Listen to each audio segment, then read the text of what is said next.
In an earlier video, we looked at this passage from the Epic of Gilgamesh, and it's a passage that describes the afterlife. And here we read about a house from which none who enters ever returns, and down the road from which there is no coming back. There's a house whose people sit in darkness, and dust is their food, and clay is their meat. I entered the house of dust, and I saw the kings of the earth. And as the passage goes on, we read references to priests, and we read references to servants. And we get the sense from this passage, from this Mesopotamian literature, the Epic of Gilgamesh, that what happens in the afterlife is the same for everyone. We're not told clearly in this passage that what happens to a person in the afterlife depends in part on what that person did in life on earth. It seems that regardless of your status, regardless of what you do on earth, we all have the same experience in the afterlife. That's the sense one gets from this passage in the Epic of Gilgamesh. Then also in a different video, we said a little bit about the negative confession, which is in the Egyptian Book of the Dead. This is different because the idea here is that what a person experiences in the afterlife has something to do with how that person lived. And so you go through this process of judgment, where your heart is put on one side of a scale, and a feather representing Ma'at is put on the other side of the scale. And Ma'at is that thing that orders the universe. It's moral order, it's cosmic order, right? So your heart is judged against the weight of Ma'at, and you want it to balance it out. And then you need to be able to say that I did not rob with violence. I did not steal. I did not slay people. I did not steal people's grain. I did not lie. I was not an eavesdropper, that is, getting into other people's business, listening to things I shouldn't have listened to. And so we have two different conceptions of the afterlife. One is it's kind of the same for everybody, and it doesn't seem to depend on what you do on this planet. And the next, the indication is, no, what you experience in the afterlife does have something to do with what you did on earth. We come to a different culture. So we've said just a little bit about Mesopotamian literature, Epic of Gilgamesh, Egyptian, Book of the Dead. Now we come to ancient Hebrew. Now when we look at the ancient Hebrew scriptures and the conception of the afterlife in the Hebrew scriptures, I think it's safe to say that it's a somewhat complicated thing. And I'm not going to try to get into that here. But we do have passages in the Hebrew scriptures that seem to be pretty clear. And here's one of them from the book of Daniel, chapter 12. And so it says that there will be a time of distress. This is a prophecy. There will be a time of distress, such as has not happened from the beginning of nations until then. But at that time, your people, everyone whose name is found written in the book. So we have this idea that there's a book that's being kept, right? Names are being kept in the book. And presumably, deeds are being written down in the book.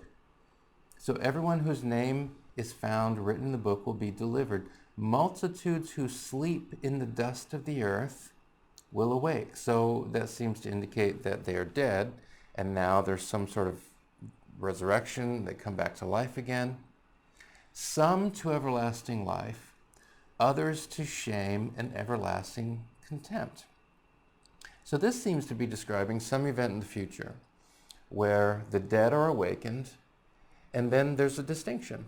There are those who merit everlasting life, and there are those who merit everlasting contempt. That at least seems to be the implication of this. So this is closer to what we see in the Egyptian Book of the Dead than in what we see in the Mesopotamian Epic of Gilgamesh. Now, as I said, in Hebrew literature, the Old Testament, I think it's a little bit complicated. We kind of have different senses of what the afterlife was like, but this is one statement from that collection of writings. And then we come to a different group, the Christians. Of course, Christianity sort of branches off from the ancient Hebrews, right, from the ancient Jews.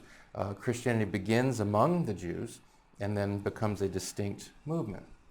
And certainly Christian literature emphasizes the idea of post-life judgment. And here's one example, and we won't read the whole thing here, and this is actually a short excerpt from a long parable of the sheep and the goats. And the way the parable goes is, on Judgment Day, you have what's called the Son of Man, right? And the Son of Man will divide the people of the world into two general classes. It says the nations will be gathered before him, and he'll separate the people like a shepherd separates sheep from goats. The sheep are the ones who feed the poor. They're the ones who visit the sick. They're the ones who visit people in prison. They're the ones who help other people. They're the ones who are willing to sacrifice something to help others, right? And then there are the goats who don't do those things.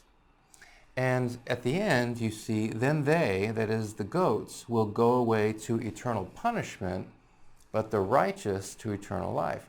And if we just isolate the parable of the sheep and the goats, the difference between the sheep and the goats is what they did. And so if we isolate this passage, then although it's very different from the Egyptian Book of the Dead, there is the similarity in that you get the sense that what happens to you after this life on a day of judgment has something to do with the life that you lived on earth. Then we have another passage from Christian writings, the New Testament. This one is from the book of Revelation, and it comes right near the end of the New Testament. And here's what's described. I saw a great white throne, and him who is seated on it. The earth and the heavens fled from his presence. There was no place for them. And I saw the dead, great and small, standing before the throne, and the books were open. So we saw an idea like that in Daniel. There's a book that's being kept, and people are going to be resurrected from the dead. And then it seems that Daniel implies that what happens to them depends on what's written in the book. So here we have the dead, great and small, standing before the throne, and the books are opened. And another book was opened, which is the book of life. And the dead were judged according to what they had done, as recorded in the books. Anyone whose name was not found written in the book of life was thrown into the lake of fire, right? Now notice that line above, that the dead were judged according to what they had done, as recorded in the books. So it seems that the passage from the Epic of Gilgamesh is kind of the outlier, at least of these small number of passages we've looked at from ancient literature. And that it seems that passage from the Epic of Gilgamesh sort of says, really, it seems to imply, if we just isolate that passage, that it really doesn't matter what you do.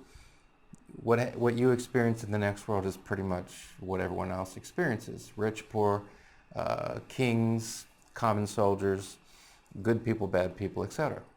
Then the Egyptian Book of the Dead seems to be different. There is a judgment. The excerpt from the ancient Hebrew Book of Daniel seems to indicate there's a distinction. We come to early Christian literature, the parable of the sheep and the goats in the book of Matthew, Christian document, seems to indicate that there's a relationship between what happens in the next life and what a person does in this one. And then we have the same thing in this Christian document, the book of Revelation. Now, it's interesting because if you look at that image up top, you have a tombstone or a grave marker for a woman named Firmia Victoria, and it says there in Latin script, who lived to be 65 years. And you see the image of the boat making its way to the celestial kingdom, basically. The idea that the Christians had a conception that there is a post-life destination, and the post-life destination is heaven.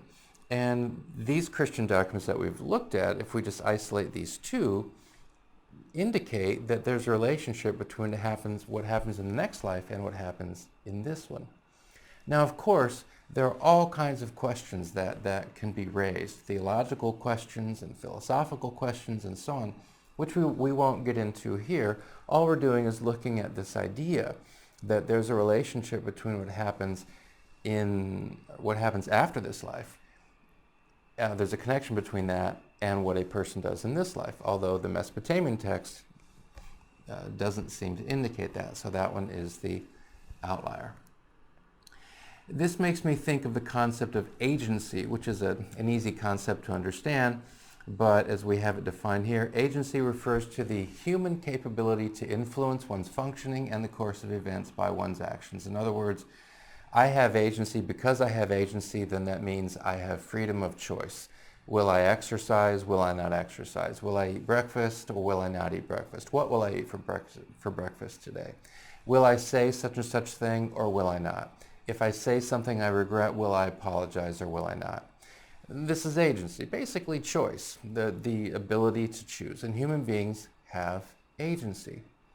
Now what's interesting is when we look at the Mesopotamian case, that house of darkness described in the Epic of Gilgamesh, agency doesn't seem to be really relevant, right? It kind of doesn't matter. Again, if we just isolate what that passage seems to say, it kind of doesn't matter what kind of life I live, because my destiny is the same. My destiny, my neighbor's destiny, the president's destiny, it's all the same. So my agency might matter in this life, what kind of work I do, how well I do it.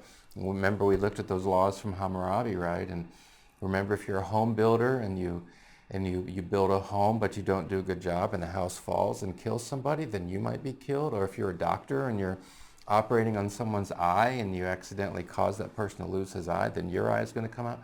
Well, if I'm a doctor, if I'm a house builder, I'm going to want to exercise my agency, that is my ability to choose, to decide, to pay attention, to do good work, because I don't want those terrible things described in Hammurabi's law to happen to me. But insofar as what comes after this life, it doesn't seem that my agency has much bearing. At least in that passage we have from Daniel, seems to be a different message. Certainly it seems clear from the Egyptian Book of the Dead, it's different. And the two Christian documents we looked at seems different. In those cases, agency does matter. What we do in this life does matter. And so that's the theme for us to think about. Here are just some questions I want to pitch to you. What thoughts do you have about the afterlife? If you think about the afterlife at all, right, what thoughts do you have about it? And what difference, if any, does it make in how you live? So I guess we're not just asking what thoughts do you have about the afterlife, but what thoughts do you have about the afterlife in relation to you, right? If I think about an afterlife and I have a conception of an afterlife and then I can envision myself in that afterlife, then what difference does that make, if any, for how I live? In other words, does my thinking about the afterlife, does that cause me to employ some agency? In other words, I know if a person is 15 or 16, he or she thinks, life is going to go on forever. But as a person in his 50s, I can tell you that it just wasn't very long ago that I was 15, that I was 14, that I was 13. Time goes very quickly. And so if I have thoughts about the afterlife, then does that cause me to do anything? Does that tap into my agency? Do I think, well, I have things I need to do in life to get through this day, homework, reading, whatever. But this life's going to end, and then something else comes. And in light of that fact, what should I do? Does that resonate with you at all? Do you ever think about that? Here's another question. If you had a choice about what happens in the afterlife, just for the thought experiment, let's say, if I had a choice about what happens in the afterlife, would I prefer to be accountable for the life I lived, or would I prefer not to be accountable? In other words, would I prefer something like what I see in the Egyptian Book of the Dead, something like what I see in Daniel, something like what I see in Matthew, something like what I see in Revelation, where what happens to me does have something to do with what I do in this world? In other words, I'm accountable. There's another passage in early Christian writing, one of the Gospels, where Jesus says that people are accountable for every word they speak. Every single word that comes out of a person's mouth, that person is accountable for. Wow, that's high accountability, right? Do I want to face that? Or, if given the choice, would I prefer not to be accountable. In this case, more of a Mesopotamian kind of thing where it doesn't really matter. I could be a really nice person, or I could really maybe not be a very nice person, but it kind of doesn't matter, right? There's no accountability. Which would you choose, and why? And whichever answer you come to, ask yourself why. Ask yourself why. So just to get things started, I think I choose accountability. I think I want post-life accountability. This may sound crazy, I actually do want to go through judgment, all right? I do want to account for my life. And I won't go into all the reasons for that. I guess I have a sense of justice, because if I have to do that, then everyone else has to do it too. And maybe that's when, all of the injustices of history and all of the injustices of life will get ironed out. Of course, one of the challenges of that is being human, being fallible, making mistakes. I have contributed my own share of injustice to the world, so I'll have to be accountable for that. But I guess in my own case, I would choose, certainly if the choice were left to me, I would choose an accountable post-life experience rather than sort of the Mesopotamian thing, at least so far as we see it in that passage of Gilgamesh. Doesn't really matter. We're all going to the same place. Which would you choose? Why? And what does your answer tell you about yourself? Probably gives you some interesting information about yourself.